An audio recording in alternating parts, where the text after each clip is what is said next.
I kind of feel like there's pretty much very little professional about this podcast. We talk about professional things. We have professional people working behind the scenes.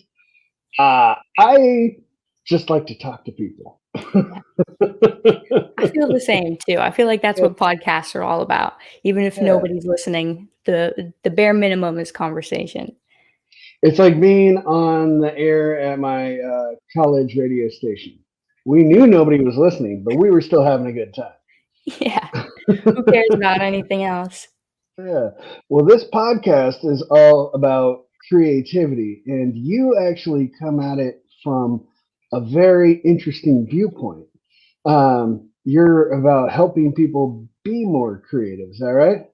Yeah, that's right. It's more of a creative transformation, so to speak. I am a firm believer that if we are more creative in our personal and professional lives, then everything flows just a little bit easier. It becomes easier to solve problems. It becomes easier to create fun content, becomes easier to build relationships that can flourish and create better opportunities. That's awesome. Now, what I like to talk about in my podcast is I like to get your background because everybody's got something that started them down their path and affected them in such a way that they ended up where they are. So, could you give us a little bit of background about yourself? Yeah, for sure. We'll connect the dots going like all the way back. um, Through line. yeah, it is. It's more like this when you really look at it from a bird's eye view, but it's in the moment it felt like how is any of these experiences or moments in my life actually going to connect to something in the future. But ever since I was a kid, I've always been really creative. I loved living in my own world, in my own head. I was very introverted, liked to I was very introspective as well. And as I was growing up, doing normal kid stuff, my life, I mean, it sounds dramatic, but it sort of came to a halt because at one point I was diagnosed with aplastic anemia, which is an autoimmune disease where your good cells are attacking your good cells. So for me, it was like the whole world was my global pandemic, for lack of a better word. And so I was in and out of the hospital for a few years and went through some surgeries and things. And I was put into remission a few years later. So I'm all good now. But during that point in my life, I had a lot of time to sit and do not a lot of things. And my mom would bring me little crafts and things to do and be creative. But for the most part, it was just me sitting, thinking.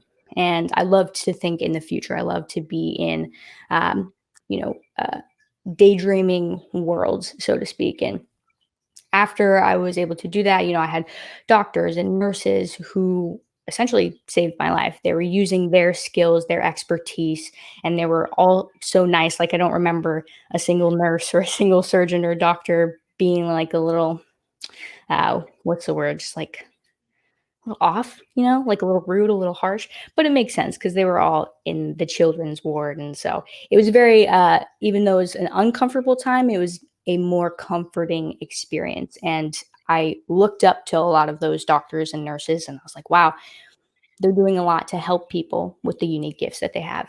And I didn't really think about it that way in my 8-year-old brain. But as I got older, I continued following my creative heart and passions, and I was always into music as well.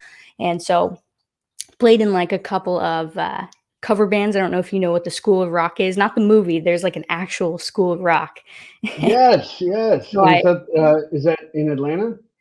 I think there's a couple of them now. The one I went to was in Seattle, but I do Okay. believe there might be one in Atlanta, maybe Yeah. California as well. But it was a There's really one in awesome experience. Atlanta. There's one in San Diego, which my friend is a part of. Like he was an instructor there. Yeah, it's.